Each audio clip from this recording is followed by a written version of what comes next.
아멘. 한 주간 평안하셨습니까? 아주 혼란스럽고 불안했던 그런 한 주였던 것 같습니다.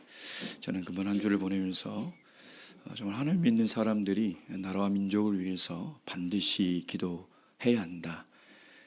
우리나라가 정치와 경제와 사회가 혼란스러우면 우리가 신앙생활 하는데 분명히 지장이 있을 것입니다. 하나님께서 우리나라를 긍휼히 여겨주시고 하루빨리 안정된 그런 사회를 우리가 살아갈 수 있도록 우리 나라를 위해서 기도해야 할 것입니다. 예수 그리스도 이름으로 하나님 말씀 증거하도록 하겠습니다. 마태복음 11장 16절에서 19절까지 말씀, 마태복음 11장 16절에서 19절까지 말씀, 저와 함께 교도하도록 하겠습니다. 제가 먼저 읽겠습니다. 이 세대를 무엇으로 비유할꼬? 비유컨대 아이들이 장터에 앉아 제 동물을 불러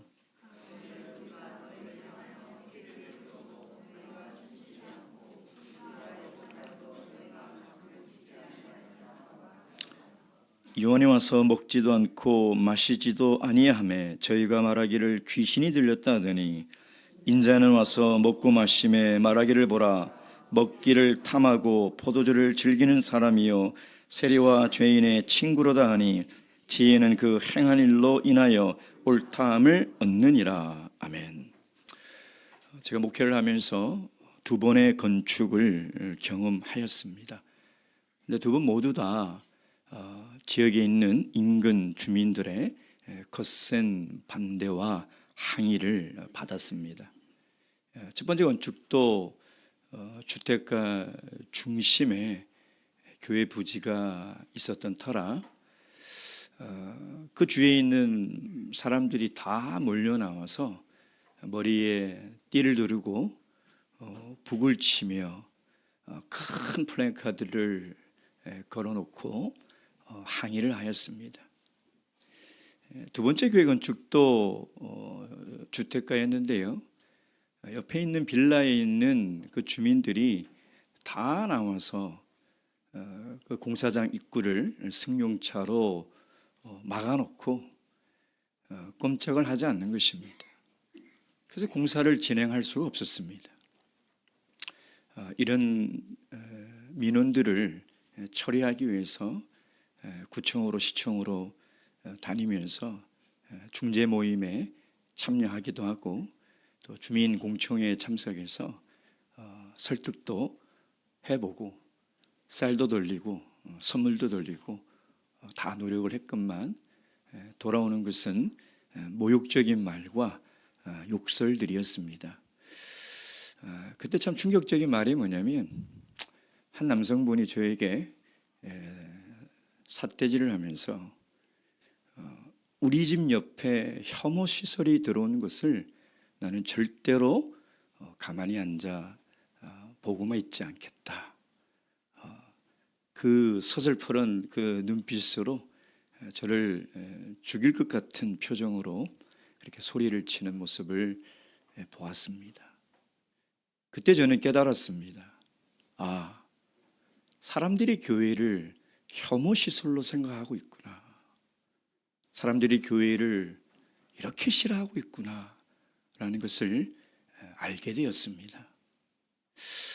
근데 이렇게 교회와 기독교를 싫어하는 사람이 가족 중에 있는 성도들을 보게 됩니다. 그 성도들의 마음이 어떨까? 제가 가족이 아닌 정말 일면식도 없는 그런 사람들에게 이런 대우를 당해도 마음이 찢어지고 슬프고 고통스러운데 가족 중에 이런 사람이 있으면요, 그 성도의 마음이 어떨까라는 생각을 해보게 됩니다. 한 성도님의 가족 중에 정말 교회와 기독교를 끔찍히도 혐오하고 싫어하는 사람이 있었어요. 근데 이분이 이 가족의 영혼의 구원을 위해서 얼마나 애를 쓰시고 노력하는지 몰라요. 정말 간슬개를 다 내어줄 것처럼 때로는 다독이고 때로는 어루만지고 이렇게 해서 한 번이라도 교회를 데리고 나와보려고 정말 무단히 노력하는 것을 봅니다. 근데 이분은 막무가내예요. 그냥 교회가 싫다는 거예요. 교회 교자만 들어도 막 토할 것 같고 교회만 봐도 그냥 무조건 덮어놓고 싫다는 거예요. 그래서 참 어렵게 한번 왔는데 거봐 봐 이상한 소리로 기도하고 목자라는 사람이 하는 설교는 하나도 재미없고 이해도 안 되고 무슨 소리인지도 모르고 하고 소리치며 다시는 안 오겠다고 나가버립니다.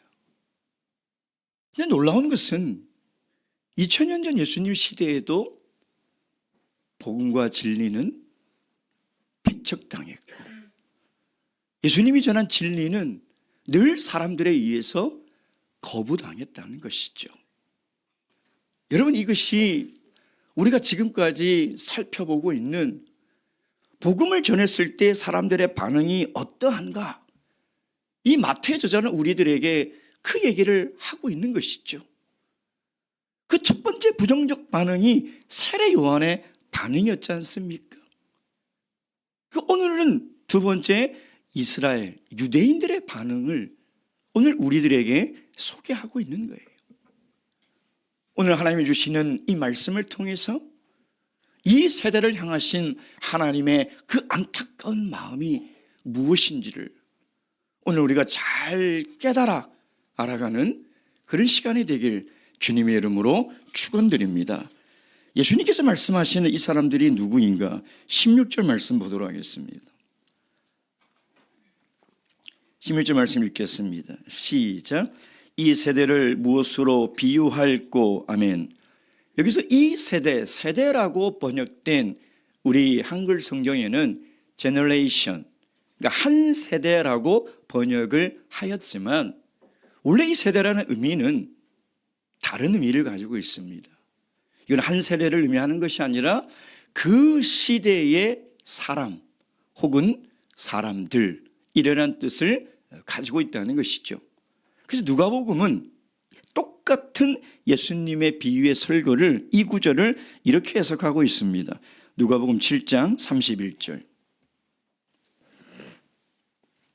누가복음 7장 31절. 31절 다 함께 읽겠습니다. 시작. 또 가라사대 이 세대의 사람을 무엇으로 비유할꼬? 무엇과 같은고? 누가복음은 이 세대의 사람을 이라고 이야기를 하고 있다는 것이죠. 근데 예수님이 설교를 하시고 말씀을 하실 때 이 세대라는 이 단어를 사용하실 때 보면 항상 부정적인 수식어와 함께 사용했습니다. 음란한 세대, 악한 세대, 패역한 세대. 그래서 오늘 예수님께서 이 세대를 무엇으로 비유할꼬? 이 말씀에는 이 세대에 대한 부정적인 예수님의 마음이 담겨져 있다라는 거예요. 예수님께 이 세대의 부정적인 사람들이 어떤 사람들이냐, 그걸 지금 비유로 말씀하고 있습니다. 16절 후반부, 비유컨대, 시작. 비유컨대 아이들이 장터에 앉아 제 동물을 불러. 지금 이 장터에 이 아고라라는 단어, 우리가 저번 주 사도행전에서도 보지 않았습니까? 바울과 실라가 잡혀가서 저자의 관원들에 끌려갔더라. 그 저자가 장터라고 말씀드렸죠. 여기는 사람들이 모여서 회의를 하거나 토론하거나 재판을 하는 그런 광장, 시장, 이런 뜻이에요. 예수님의 비유는 뭐냐면 유대인들이 살아가는 일상적인 모습 속에서 그 아이들의 모습을 가지고 이야기를 하고 있는데 17절 시작. 가로되 우리가 너희를 향하여 피리를 불어도 너희가 춤추지 않고 우리가 애곡하여도 너희가 가슴을 치지 아니하였다 함과 같도다. 당시 이스라엘의 풍습에 결혼식을 하면 피리를 붑니다. 우리가 알다시피 유대인들의 결혼은 일주일 동안 진행되며 저녁에 이루어지거든요. 그럼 일주일 동안 먹고 마시며 신랑과 신부의 결혼을 축하하는 잔치를 벌여요.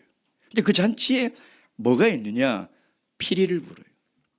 그러니까 피리를 불면 남자 아이들이 춤을 춰요. 이게 풍습이에요. 자, 그런데 장래에는 어떤 일이 있느냐? 곡을 합니다. 애곡을 해요.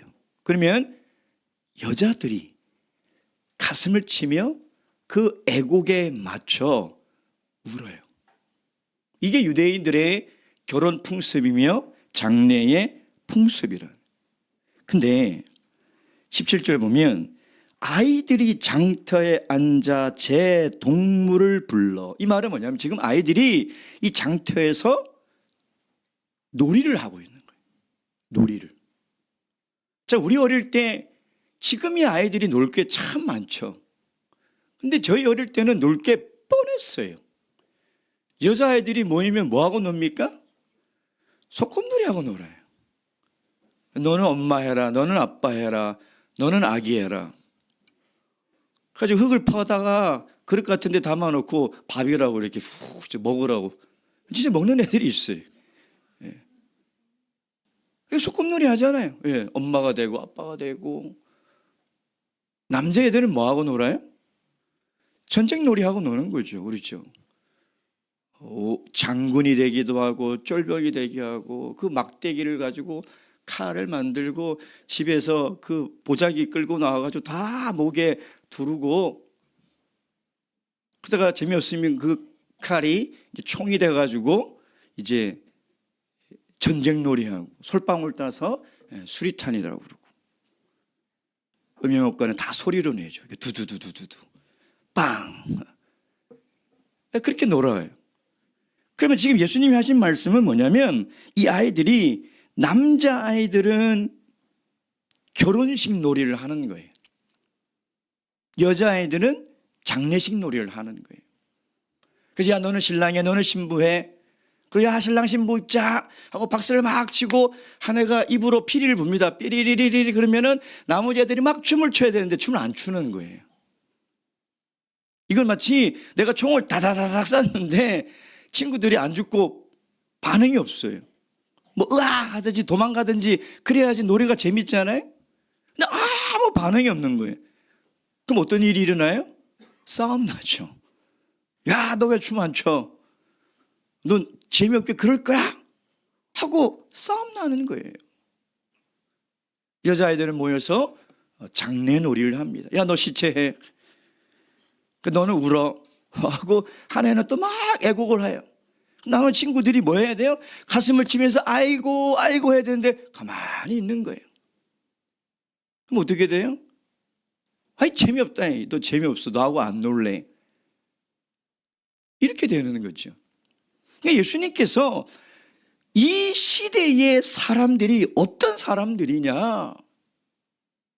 도저히 반응을 하지 않는 사람들이라는 거예요. 세례 요한이 와서 회개를 촉구하며 하나님 나라가 가까웠다고 해도 반응이 없고 예수님이 이 땅에 오셔서 내가 하나님 나라를 가지고 왔으니 너희가 회개하라 라고 이야기해도 아무 반응을 하지 않았다는 거예요. 메시아로 오신 예수님이 지금 하나님 나라에 들어갈 수 있는 진정한 진리의 길을 보여주고 있고 너희들 이렇게 하나님 믿어서는 천국에 갈 수 없다 라고 말씀하고 있건만 그들은 아무런 반응이 없는 거예요. 이들이 이렇게 하나님의 백성이고 유대인임에도 불구하고 하나님의 진리의 말씀에 반응이 없는 이유가 뭐냐? 여러 가지 이유가 있지만 그 당시에 시대적 이유가 있다는 거예요. 여러분 이 팔레스타인 땅에는요 알렉산더 대왕이 세운 이 헬라 제국의 헬라 문화가 다 장악을 하고 있었어요. 여러분, 헬라 문화가 얼마나 찬란합니까? 문화와 과학과 정치와 사회 모든 분야에서 헬라 문화는 아주 아름답고 꽃을 피우고 있는 문화예요. 그래서 유대인들은 그 헬라 문화를 부러워하고 있었어요. 따라하고. 그러다 보니까 이 땅에 있는 것에 관심이 굉장히 많은 거예요. 그 찬란한 문화에. 그러다 보니 메시아를 기다리는 그 믿음도 정치적인 메시아, 이 땅의 메시아를 기다리고 있는 거예요. 그러니 하나님께서 육신이 되어 이 땅에 오셔서 진정한 하나님 나라가 무엇인지를 이야기하고 회개하라고 촉구해도 피리를 불어도 춤을 추지 않고 애곡을 하여도 가슴을 치지 않고 울지 않는 사람들처럼 아무 반응을 하지 않는다는 것입니다.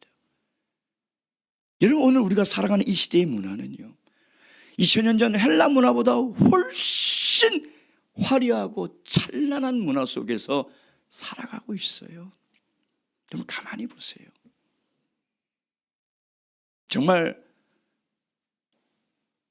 이 문명이 이뤄놓은 문화와 과학과 기술을 누리기에는 하루 24시간이 부족할 정도로 우리의 눈과 귀와 입을 즐겁게 하는 것이 넘쳐나는 것이 아니라 쏟아져 나오고 있어요. 지금 우리가 누리는 이 문명은 화려함을 뛰어넘어서 현기증이 날 정도로 어마어마한 문화 속에 파묻혀 살아가고 있다는 거예요. 여러분, 이런 문화 속에 파묻혀 살아가며 이 세상의 것들에 자꾸 관심을 가지고 살아가면 어떻게 되느냐? 하나님의 백성임에도 불구하고 영적인 것에 무관심, 무반응, 무감각하며 살아가는 거예요.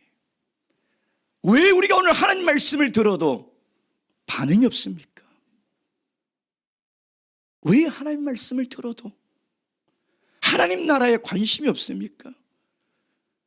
이 땅의 문화에 매몰되어 살아가고 있기 때문이에요. 이 땅에 누리는 문화가 너무 내 삶을 만족시키고 나를 편하게 만들고 즐겁게 만들고 그 쾌락에 도취되어 살아가고 있기 때문에 주님이 만약에 이 세대에 오셔서 이 시대의 사람들을 본다면 똑같이 말씀하실 거예요. 피리를 불어도 춤을 추지 않고 애국하여도 울지 않는 이 시대의 사람들, 여러분, 얼마나 무서운 일이에요. 여러분, 하나님의 백성임에도 불구하고 하나님 나라에 관심이 없어요. 지금 마태복음 강해를 하면서 1년 동안 우리가 예수님께서 우리에게 말씀하신 그 하나님 나라의 본질과 하나님 나라의 백성의 삶이 무엇인지를 얼마나 말씀을 많이 했습니까? 근데 반응이 없어요. 우리 삶이 반응을 하지 않는다는 거예요. 이게 얼마나 심각한 일인지 아십니까? 여러분, 하나님 말씀에 반응하지 않고 영적인 일에 관심이 없는 사람들의 신앙인의 특징을 보면요, 첫째는 신앙이 있지만 신앙에 대해서 굉장히 회의적이고 비판적인 사람들이, 그런 사람들은 영적인 일에 반응이 없어요. 신앙은 가지고 있어요. 두 번째 어떤 사람들이냐면 신앙은 있는데 이 신앙이 뜨거워질까 봐 두려운 거예요. 무슨 얘기냐면, 여러분, 우리가 신앙생활을 제대로 하면 반드시 그 사람의 신앙은 성장하고 성숙하고 뜨거워질 수밖에 없어요. 우리가 하나님의 말씀에 따라 제대로 신앙생활을 했는데도 내 신앙이 조금도 변화가 없다? 그럼 내가 진짜 어떻게 신앙생활을 하고 있는지를 점검하고 내가 잘못하고 있다면 바꿔야 돼요. 이대로 가실 겁니까? 1년이 지나도 내 신앙에 변화가 없고 10년이 지나도 내 신앙에 변화가 없는데 이대로 갈 거냐 이 말이에요. 아무 반응 없이 이대로 살다가 갈 거냐 이 말이에요. 그러니까 내가 제대로 신앙생활하면, 내 신앙이 성장하고 성숙하면, 내 신앙이 뜨거워지면 하나님 나라를 위해서 살아가야 될 것 같은 두려움이 있는 거예요. 내가 지금 누리고 내가 즐겁게 내가 누리고 먹고 마시고 하는 것들을 내가 내려놔야 된다는 그런 두려움이 있는 거예요. 그래서 뜨겁지도 않고 차지도 않고 그냥 뜨뜻미진하게 살아가자. 가끔 예배 자리에 나오고 가끔 헌금하고 가끔 봉사하면서 이렇게 살아가자. 이런 분들은 영적인 말씀에 반응이 없어요. 하나님 말씀에 반응이 없네. 왜? 두렵기 때문에.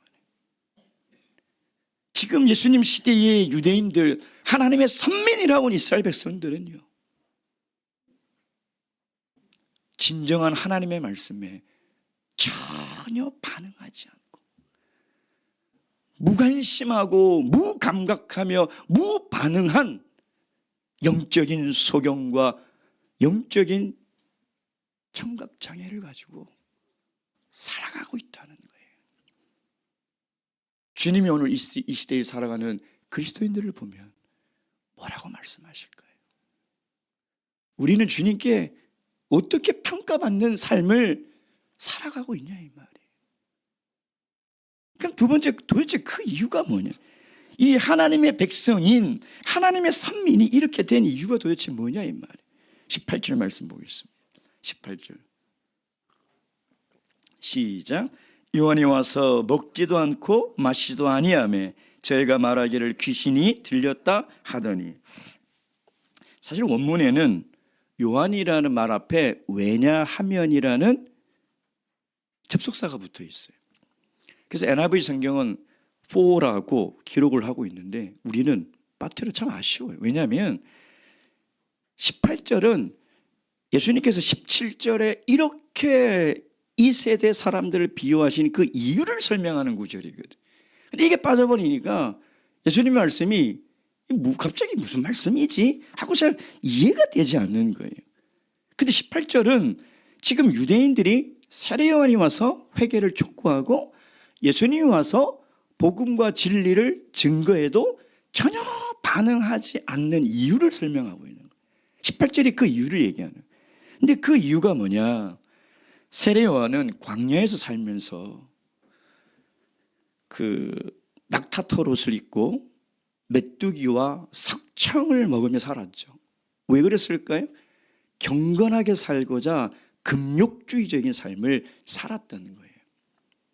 예루살렘에 있는 종교 지도자들처럼 부패하고 타락해서 기름진 음식으로 자기 배를 부리며 살아가는 사람이 아니라 거기서 떨어져 나와서 경건하게 살고자 하는 신앙의 표현이었다는 거예요. 근데 유대인들이 그런 세례 요한을 보고 지금 뭐라고 그래요? 귀신 들렸다. 이 말은요, 유대인들에게 가장 모독적인 말이에요. 귀신 들렸다. 여러분, 누가 여러분에게 사탄 들렸다 그래 보세요. 입에 거품 물고 아마 따질 겁니다. 내가 정말 경건하게 신앙생활을 하려고 그렇게 안 먹고 금식하고 기도하고 살아가는데 사탄 들렸다고 해보십시오. 지금 그 얘기하는 거예요. 근데 예수님은 뭐래요? 19절 시작. 인자는 와서 먹고 마심에 말하기를 보라 먹기를 탐하고 포도주를 즐기는 사람이요. 근데 예수님은 그들의 눈으로 볼 때 예수님이 좀 많이 드셨는가 봐요. 많이 드시긴 많이 드시더라고. 맨날 잔치집에 가시고 늘 세리와 제인하고 먹고 있고 그러죠. 유월절 날도 먹고 드시긴 많이 드신 것 같아요. 근데 여기서 이야기하는 먹고 마시면은요, 많이 먹었다 이런 뜻이 아니에요. 습관적으로 음식에 대한 탐욕을 가져서 개걸스럽게 먹다 이런 뜻이에요. 굉장히 모독적인 말이죠. 제가 좀 많이 먹는데 누가 아이고 뭐 같이 먹어. 그러면 먹다가 밥맛이 뚝 떨어지지 않을까요? 예수님을 향해서 지금 그렇게 얘기하는 거예요. 그리고 또 뭐라고 얘기하고 있어요? 포도주를 즐기는 사람. 포도주를 즐기는 사람이다. 이 말도 무슨 말이냐면 습관적으로 술을 엄청 마셔대는 알코올 중독자라는 거예요. 그런 뜻을 가지고 있어요. 그러니 지금 그 당시 유대인들은 경건하게 살고자 하는 세례 요한도 비난하고 세리와 죄인들과 친구가 되어 그들과 함께 먹고 마신다는 것은 한 공동체라는 거거든요. 친구라는 거거든요. 그렇게 살아가는 예수 그리스도 비난하고 있는 거예요. 이렇게 비난하는 이유가 뭐냐?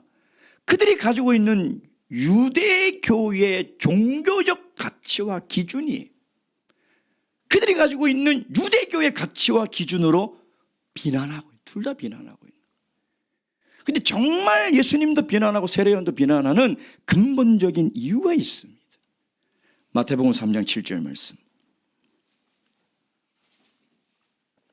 마태복음 3장 7절. 다 함께 읽겠습니다. 시작. 요한이 많은 바리새인과 사두개인이 침례에 분대오는 것을 보고 이르되 독사의 자식들아 누가 너희를 가르쳐 임박한 진노를 피하라 하더냐. 마태복음 23장 13절. 23장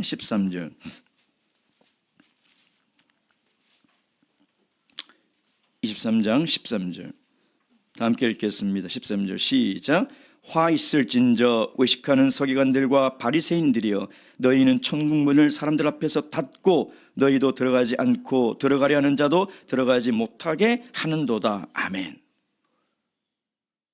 유대인들이 세례 요한도 비난하고 예수님도 비난하는 근본적인 이유가 뭐냐면 자신들의 죄를 지적하기 때문인 거예요. 마태복음 23장은 화장이라고 그래요. 화 있을지언저. 여러분 유대인들이 받을 하나님의 저주와 심판이 얼마나 무서운지 23장에 처음부터 끝까지 다 기록이 되어 있어요. 여러분 사람은 자기의 잘못과 죄를 지적하고 들추는 순간 본능적으로 핑계와 이유를 대고 합리화시킵니다. 여러분 그게 이상한 게 아니에요. 이건 아담과 하와가 죄를 짓자마자 나타난 인간의 행동이에요. 인간의 행동. 그러니까 죄의 결과라는 거예요. 그리고 그 잘못을 타인에게 자꾸 전가하려. 누구 때문에 내가 이래 됐다. 엄마 때문에, 아빠 때문에, 너희들 때문에, 사회 때문에, 누구 때문에 내가 이렇게 됐다. 여러분 이거는 죄의 결과예요. 지금 세례 요한이 예수님이 와서 그들에게 독사의 자식들아, 생명 없는 유대교에서 너희들도 천국에 못 들어가면서 그 문을 꽉 닫아버리고 다른 사람도 못 들어가게 하니 이 얼마나 심각하게 예수님께 꾸짖음을 들어야 될 사람들이냐. 그럼 그 죄를 지적받았으면 그 자기의 죄를 깨달아야 되는데 오히려 예수님을 비난하고 세례 요한을 비난하고 있다는 거예요. 여러분 이런 사람은 희망이 없는 사람, 이 세상에서 제일 불행한 사람, 정말 지혜로운 사람은 하나님의 말씀으로 내 죄가 드러날 때 두렵죠. 부끄럽고 아프죠. 그러나 그 하나님의 말씀 앞에 솔직하게 내 죄를 인정하고 회개하는 사람, 돌이킬 줄 아는 사람, 이 사람이 가장 복된 사람, 이 사람이 가장 지혜로운 인생이라는 거예요. 잠언 12장 15절 말씀. 잠언 12장 15절 말씀. 잠언 12장 15절 말씀.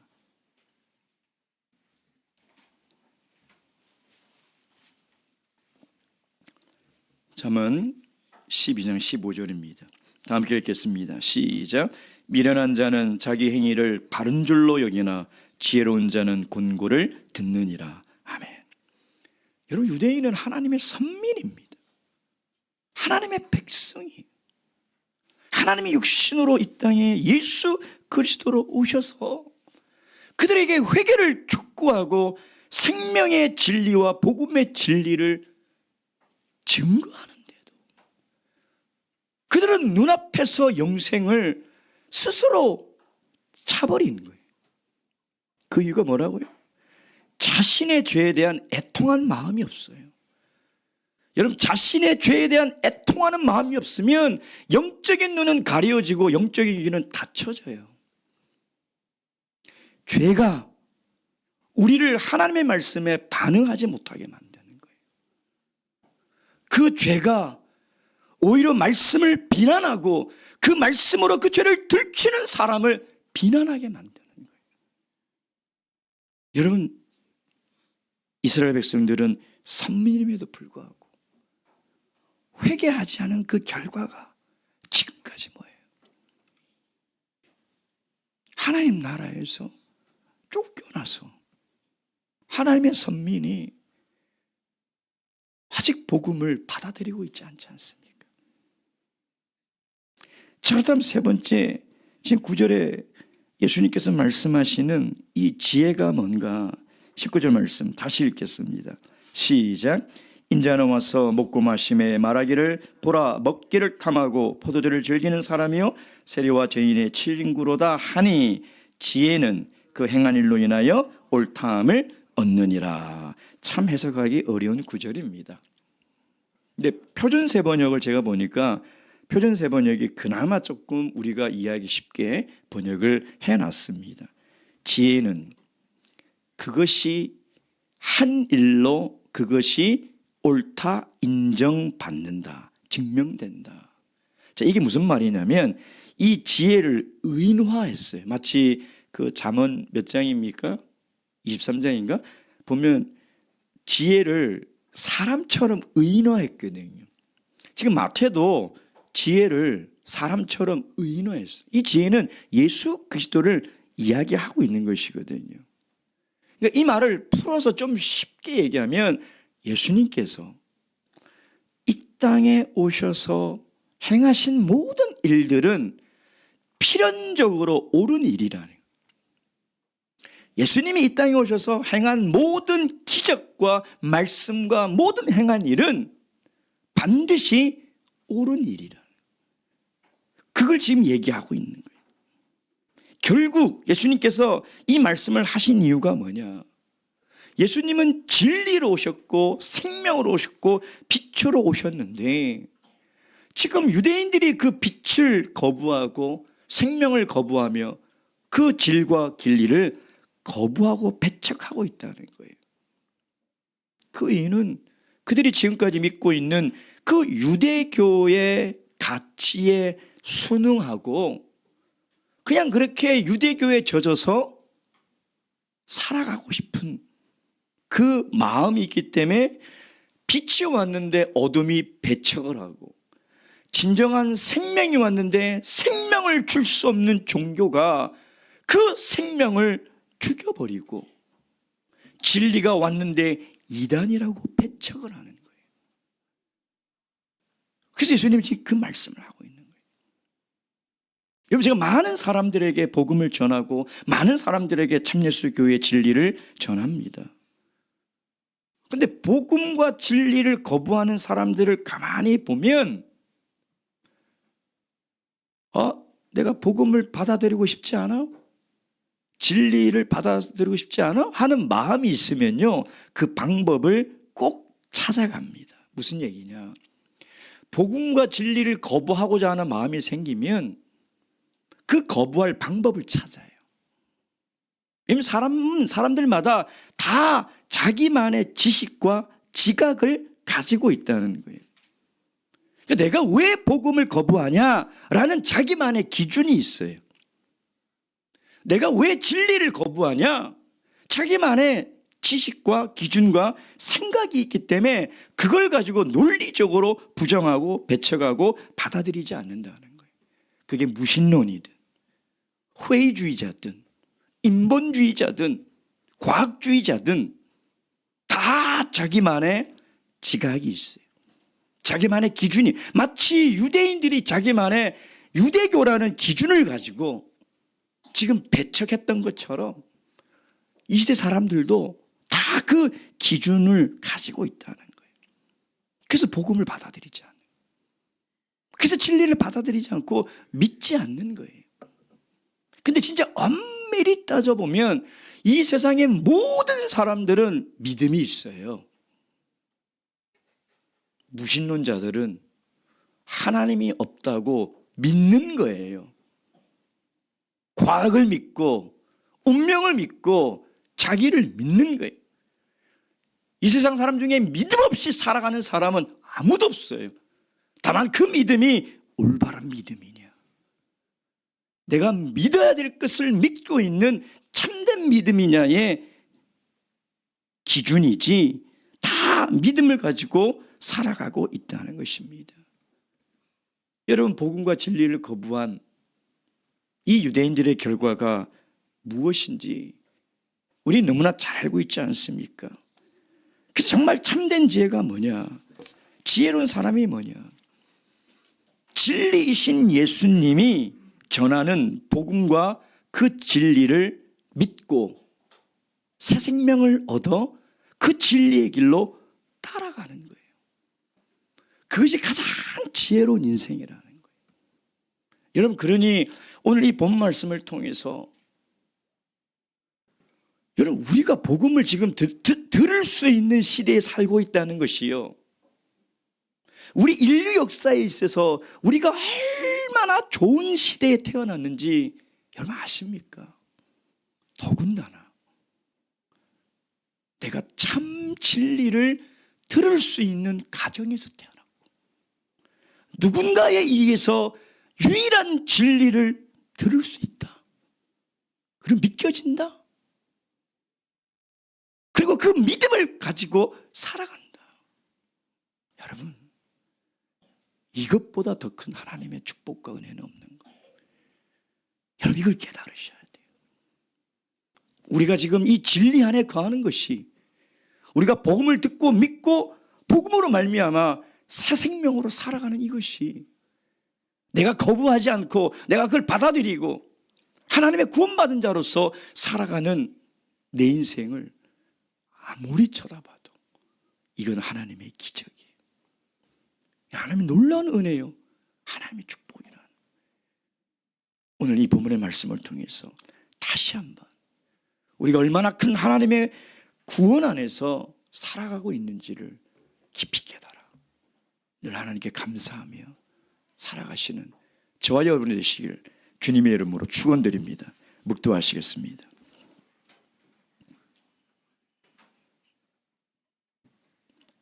할렐루야, 아멘. 찬양하시겠습니다. 찬송가 86장입니다.